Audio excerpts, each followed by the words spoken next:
यम यम वापि स्मरण भाव त्यजत्यन्ते कलिव्रम तम तमेवति कौन्तेय सदा तद्भाव भावितः। अपने इस शरीर को त्यागते समय मनुष्य जिस जिस भाव का स्मरण करता है, यह अगले जन्म में उस भाव को निश्चित रूप से प्राप्त होता है। जीवन में हम या तो भौतिक या आध्यात्मिक शक्ति के विषय में सोचने के आदी हैं। हम अपने विचारों को भौतिक शक्ति से आध्यात्मिक शक्ति में किस प्रकार ले जा सकते हैं? ऐसे बहुत से साहित्य हैं, यथा समाचार पत्र, पत्रिकाएं, उपन्यास आदि, जो हमारे विचारों को भौतिक शक्ति से भर देते हैं। इस समय हमें ऐसे साहित्य में लगे अपने चिंतन को वैदिक साहित्य की ओर मोड़ना है।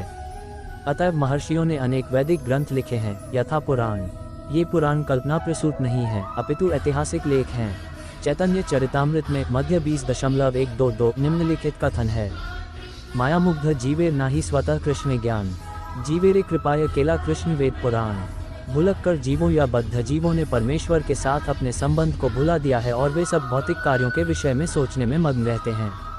इनकी चिंतन शक्ति को आध्यात्मिक आकाश की ओर मोड़ने के लिए ही कृष्ण द्वैपायन व्यास ने प्रचुर वैदिक साहित्य प्रदान किया है।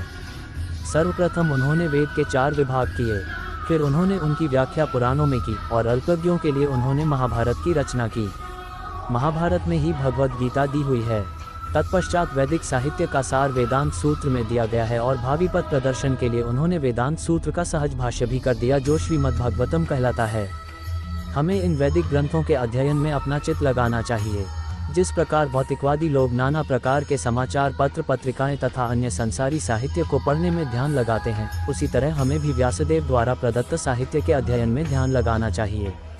इस प्रकार हम मृत्यु के समय परमेश्वर का स्मरण कर सकेंगे। भगवान द्वारा सुझाया गया यही एकमात्र उपाय है और वे इसके फल का विश्वास दिलाते हैं, इसमें कोई संदेह नहीं है। तस्मात् सर्वेषु कालेषु मामनुस्मर युध्य च मयि अर्पित मनोबुद्धिर मामे वैश्वस्य संशयः।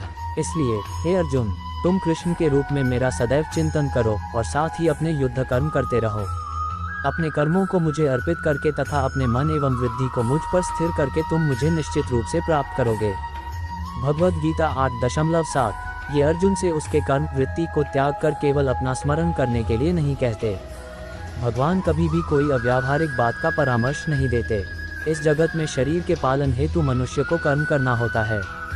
कर्म के अनुसार मानव समाज 4 वर्णों में विभाजित है। ब्राह्मण, क्षत्रिय, वैश्य तथा शूद्र। ब्राह्मण अथवा बुद्धिमान वर्ग एक प्रकार से कार्य करता है, क्षत्रिय या प्रशासक वर्ग दूसरी तरह से कार्य करता है। इसी प्रकार वणिक वर्ग तथा श्रमिक वर्ग भी अपने अपने कर्तव्यों का पालन करते हैं।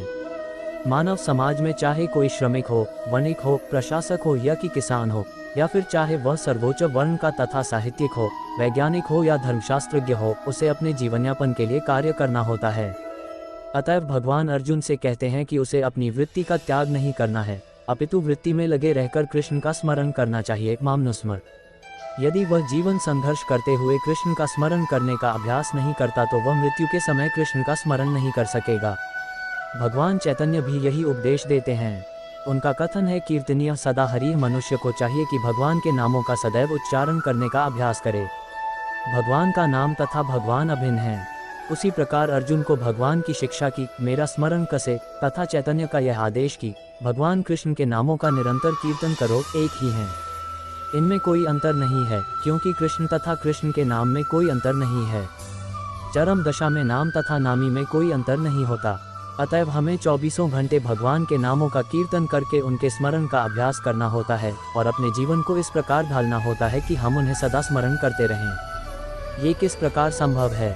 आचार्यों ने निम्नलिखित उदाहरण दिया है। यदि कोई विवाहिता स्त्री पर पुरुष में आसक्त होती है या कोई पुरुष अपनी स्त्री को छोड़कर किसी पराई स्त्री में लिप्त होता है, तो यह आसक्ति अत्यंत प्रबल होती है। ऐसी आसक्ति वाला अपने प्रेमी के विषय में निरंतर सोचता रहता है। जो स्त्री अपने प्रेमी के विषय में सोचती रहती है, वह अपने घरेलू कार्य करते समय भी उसी से मिलने के विषय में सोचती रहती है। वास्तव में वह अपने गृह कार्य को इतनी अधिक सावधानी से करती है कि उसका पति उसकी आसक्ति के विषय में संदेह भी न कर सके। इसी प्रकार हमें परम प्रेमी श्री कृष्ण को सदैव स्मरण करना चाहिए और साथ ही अपने कर्तव्यों को सुचारू रूप से करते रहना चाहिए। इसके लिए प्रेम की प्रगाढ़ भावना चाहिए। यदि हम में परमेश्वर के लिए प्रगाढ़ प्रेम हो तो हम अपना कर्म करते हुए उनका स्मरण भी कर सकते हैं, लेकिन हमें प्रेम भाव उत्पन्न करना होगा। उदाहरणार्थ, अर्जुन सदैव कृष्ण का चिंतन करता था। वह कृष्ण का नित्य संगी था और साथ ही योद्धा भी। कृष्ण ने उसे युद्ध करना छोड़कर जंगल जाकर ध्यान करने की कभी सलाह नहीं दी। जब भगवान कृष्ण अर्जुन को योग पद्धति बताते हैं तो अर्जुन कहता है कि इस पद्धति का अभ्यास कर सकना उसके लिए संभव नहीं।